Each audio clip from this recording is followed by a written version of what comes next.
Bora ver esse trem aqui, meu povo. Ó, deixa o like e ajuda eu chegar nos 100 mil seguidores aí, hein? Sabe o que parece? O Lula não tem, pra mim, o Lula não tem poder nenhum. Quem manda no Brasil hoje são os interesses internacionais. Por isso que já voltou fundo da Noruega com não sei quantos bilhões de dólares pra gente, a Alemanha voltou a dar fundo também pra gente. E aí acontece alguma coisa no Brasil aqui, invade, Justin Trudeau é o primeiro a falar, aí o Biden vai lá e já dá a notinha. Tem uma coordenação internacional que tá como um oversight aqui do Brasil, entendeu? Então, eu acho que quem tá decidindo as coisas mesmo são esses caras. Não é o Lula, a esquerda foi usada, na minha opinião, para colocar o Lula ali, achando que eles iam fazer qualquer mudança de verdade, mas na verdade ele não tem condições de fazer nada. Por mais que ele deseje, ele não consegue. Gente do céu. Falou o ex-jogador de Dota, que não entende porra nenhuma de política, nem saiu do quarto dele pra votar.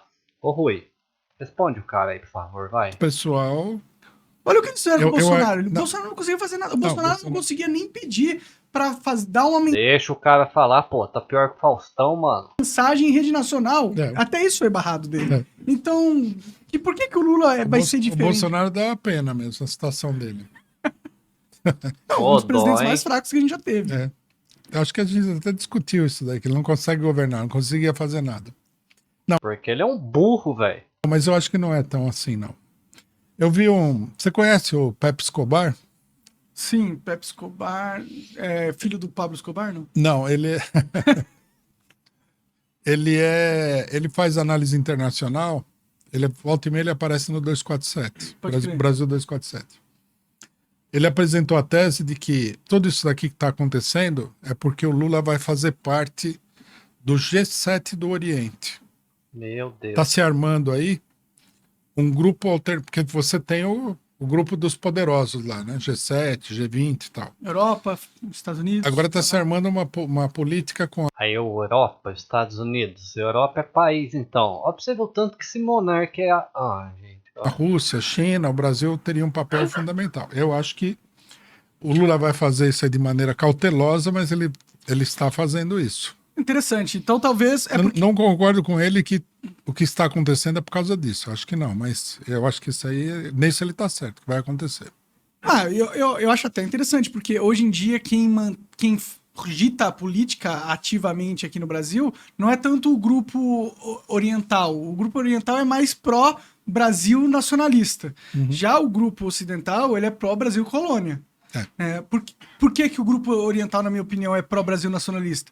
Porque eles estão passando por uma guerra eles, e eles precisam de aliados dentro da conjuntura global para eles poderem vencer a força da OTAN e do caralho a quatro. Né? Mas se o Lula quiser levar adiante a política econômica que ele está pensando, ele vai ter que enfrentar a política colonial que determina que no Brasil você não pode fazer nada pela economia nacional.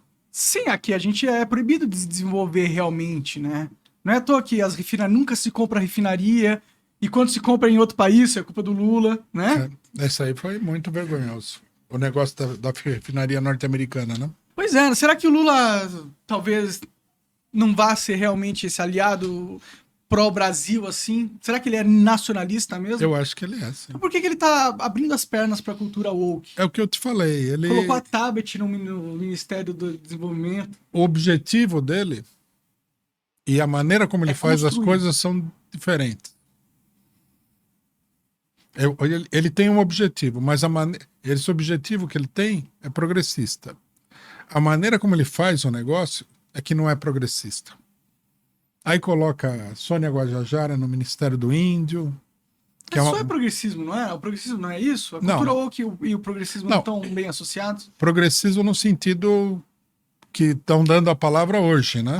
Clássico, você diz no progressismo clássico. Clássico, quer dizer, que vai impulsionar o progresso do Brasil, no caso, que vai fazer coisas que são realmente progressistas, né? Entendi. Eu acho que ele tem essa política, é uma política nacionalista, mas o método dele é um método institucional. É a transação dentro do Congresso, os aliados, a distribuição de cargos. São coisas que são, inclusive, contraditórias. Ele procura conciliar, mas é contraditório. São antagônicas, digamos assim. Por que você tem tanta fé no Lula, cara? Não, eu não tenho fé no Lula particularmente, né? Nós, PCO, nós temos uma longa história com o Lula. E a gente brigou muito. Né? Ele fez um monte de coisa que a gente era contra, muito contra. Desde a Fala uma época que aí. ele era presidente dos sindicatos metalúrgicos de São Bernardo. A gente brigou muito dentro do sindicato, inclusive. Pode crer. É de longa data, então, a rivalidade. De longa data. Só que eu acho que nós temos que ter uma análise que seja imparcial, objetiva, realista. Né? Eu não concordo com tudo que o Lula faz. Para ser bem honesto, eu não concordo com a maioria das coisas que ele faz. No Cita entanto, eu uma, acho pô. assim, ele é uma pessoa que coloca em pauta problemas que são essenciais para os trabalhadores. Que problema você acha que tá pondo agora, assim?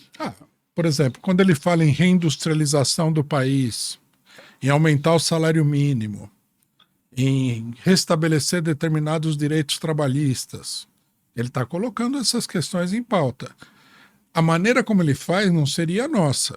Por exemplo, ele quer aumentar o salário mínimo dentro de um determinado, como é que se diz? Dentro de um determinado limite que é definido pela economia.